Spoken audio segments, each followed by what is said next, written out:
it was a bit scary at the beginning. Emotionally, we had to kind of work through all of that, all of the final, I think, kind of mourning, I guess. Welcome to This Is My Story, a podcast of the Memorial Road Church of Christ. I'm your host, Shelley Eisen. This week, our young adults minister, Lee Langdon, joins us to talk about ministry, music, family, and podcasts.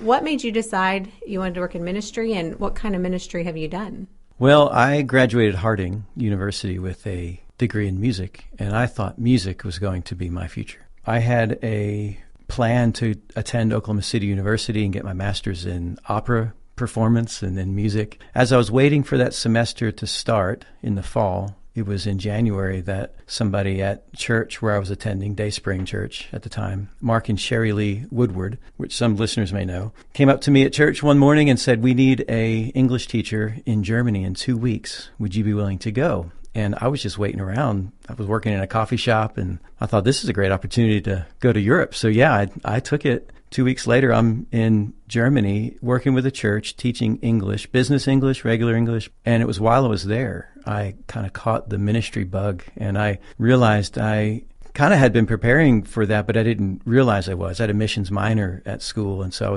I had two paths I could take. My brother was a missionary in Scotland, and my other brother was already performing on the stage. So I was like, I've got two people in front of me that showed me the way. But I just felt really called when I got to Germany. And so when I came home, I went to OCU and said, I'm not going to do that degree, and decided to start a master's in ministry instead. So that was kind of a fork in the road for me, and I chose ministry instead. I just felt really called to it. Were you already married at that point, or? No. I had when I came back from Germany, I attended Memorial, and the first night I attended, I went to the college class, and I heard this girl that was answering a lot of the questions in class, and I thought, man, who was that girl? And so after class, she stood up in the front row and turned around, and she doesn't remember meeting eyes with me, but I remembered meeting eyes with her, and I saw those deep blue eyes and thought, ooh, I need to get to know that girl. And so I did, and that was Amy. It turned out to be Amy. And 2 weeks later, I finally met her in worship on a Sunday morning, which used to be the old auditorium, which, kind of a side note for me, it's kind of a special thing because I teach on a regular basis in Fellowship Central now, which used to be the auditorium. So I met Amy, and now full circle, all these years later, I'm teaching in this very spot that we met, which is kind of fun. So yeah, we met pretty quickly after I got back from Germany. Are you from Oklahoma, or? I'm actually from New Jersey. Okay. Yeah, I was born and graduated high school in New Jersey.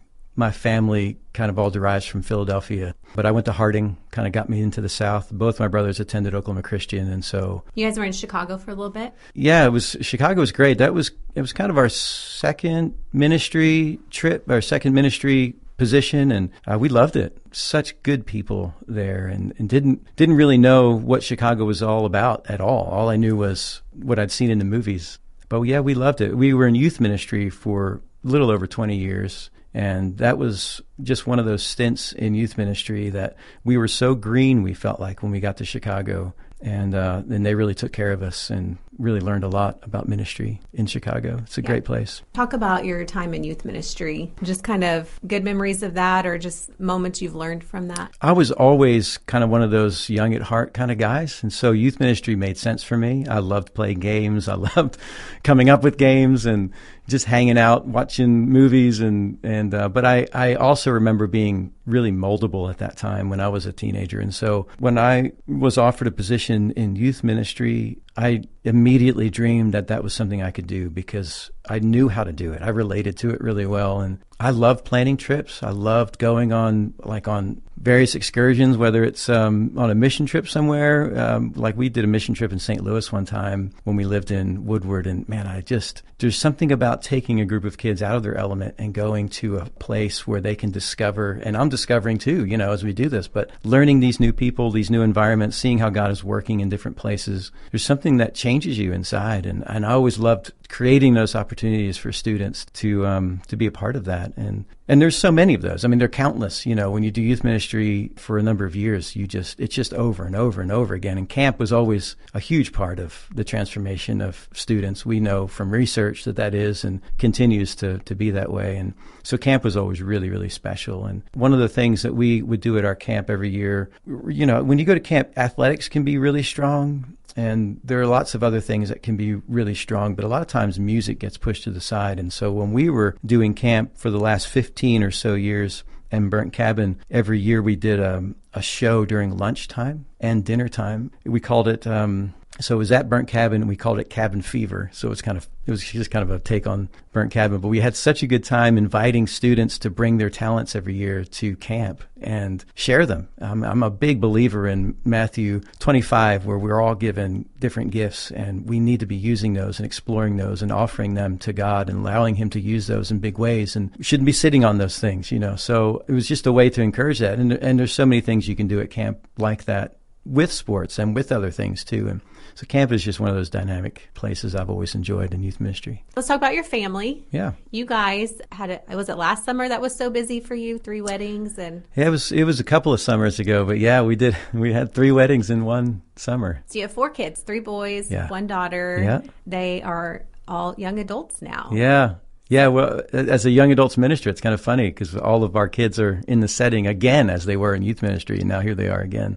Our kids are stair-stepped. We've got a 28-year-old, a 26, 24, 22. Our 3 youngest are married. And 2 summers ago, it was really fun. There was a lot going on because of the 6 that were, with the in-laws anyway, with the 6 that were getting married. I think there was like 4 of them that were graduating. It was one of those crazy, they graduated in May and then they all wanted to get married in the same summer, which was great. I mean, we just had such a great time, and all the weddings were different, and it was really fun. Any fun things about your family we should know, or about you and Amy? Yeah, I don't know. You're empty nesters now. Yeah. That was surprising to me, becoming an empty nester. Empty nest, you kind of wean out of it. When your kids go to college, you experience, you do feel a little empty nest, but they're still kind of depending on you. But then when they get on their own, they become young adults and they've got their own places and they have their own incomes. They have real money, as we call it, in our family. They got their real job with the real money, and they're independent. All of a sudden you have this new freedom that you didn't realize was coming. At least we didn't realize it was coming. And Amy and I have just really enjoyed being together. It was a surprising transition, I should say, because it was just the 2 of us, finally, just the 2 of us again on our own. And it was a bit scary at the beginning. Emotionally, we had to kind of work through all of that, all of the final, I think, kind of mourning, I guess. You're kind of mourning some of those, that it's never going to be the same anymore, and your kids are all independent now. But then the morning came, the light comes, and you're like, oh, this is really actually pretty great. It's just me and you, and we're able to just be what we used to be before the kids again. But now we have money and we can travel and we can go see our kids. And it just seems like this stage is even better than it was before. And we didn't anticipate that. I think we were nervous that when they left the house, we were going to be very sad all the time. But come to find out, it's pretty great. And it's not that we don't love our kids, because we adore our kids. We just realize that how much we're having fun and love each other. It's a sweet time. It sounds like you've found some fun things to do together. We both have our Fridays open, and so we often will go to the zoo, and we are zoo members and love the zoo a lot. Amy has brought me along into her zoo fandom, but I've been suckered in. I love it. The other thing I wanted to tell you is that we are traveling. Where all are you going? This summer, we are going to 2 places. Our young adults are going to Honduras in June. And then in August, Amy and I are going back to England because we love England. I don't know why we love England so much, but we've just always connected with England stuff. Jane Austen's been a big part of our marriage all the way through. Our first date was going to see the movie Emma. I've always been a soccer fan, so my favorite soccer team's over there. And so we took a trip a couple of years ago to England and explored a lot of things. And we're going to go back this summer. Lord willing, everything works out. We've got everything booked, and we're ready to go explore the beaches, the southern coast, and then into Cornwall, and we're excited. So let's talk about music. You talked about, you were going to go to Oklahoma City University, and even though you didn't do that, music still seems to be a big part of your life now. Yeah. a little bit of backstory, I suppose. My family growing up was very musical. When we would get together as a family with all of my dad's brothers and sister and all of my uncles and cousins and all that, we would come together at Thanksgiving or so, and we'd round up in a circle, and all of the guys had a guitar. I don't know why none of the women did, but they just didn't. They just somebody had a tambourine, but there was always singing. We were playing songs like from the Eagles and Little River Band and all these old great songs that everybody knew. And so that was kind of early on. And I was the youngest of 13 cousins, so I was just watching all of this most of my early years. And my dad was in a band from when he was 11. He was a drummer, and still, I mean, he's just still a great drummer. I've always admired that about my dad. And he and his brothers had a great band for a long time and played. And so music's always been part of our family. My brother is also my oldest brother. He's an actor and a musician, and my other brother plays the guitar and loves to sing and sings at church. I mean, so it's just kind of part of who we are. And so when I went to school, I studied music. I got a music degree from Harding. And I didn't really know what I was going to do with it. Like I said before, I did assume I was going to go the music route. I figured, well, this is what I've done. This is probably where I'm heading. And I probably would have enjoyed it, but I don't think it was as fulfilling as it probably would have been for others. I think my heart was somewhere else. And so I didn't know exactly where music was going to find its place in my life because I chose ministry. But I ended up leading worship everywhere I had been. Even here, I get to lead some. You know, I really enjoy leading worship, and it's just kind of been part of what I've done everywhere I've been. And I've always written music. I remember writing music in college with the group I was in, and then just have always kind of done that. I've written, I don't know, tons of songs over the years. And some of my favorite moments of songwriting have been just with my kids. I would write songs, and then at night when it was time for bedtime, I was usually the one that was hanging out with the kids, putting them to bed. And often I would pull my guitar out and I would sit there in the dark and I would play while my kids went to sleep. And I'd written songs for all of them, and so they, I still can play those if I wanted to. I mean, it's just kind of ingrained. But so music has always been a part of our family culture as well. But I didn't know where it would fit in with the church, writing music. Not many people write music for the church, or at least they didn't for a long time in our fellowship. And I didn't, or at least I wasn't connected in those circles for if there were people. I'm sure there were, but I just didn't know. And so I just kind of wrote my own as I went. At one point, I think I was living in Woodward, and I wrote a song that I thought, man, I wonder if the church if this could be used in worship somewhere. And I recorded it with a friend here, actually in Edmond, in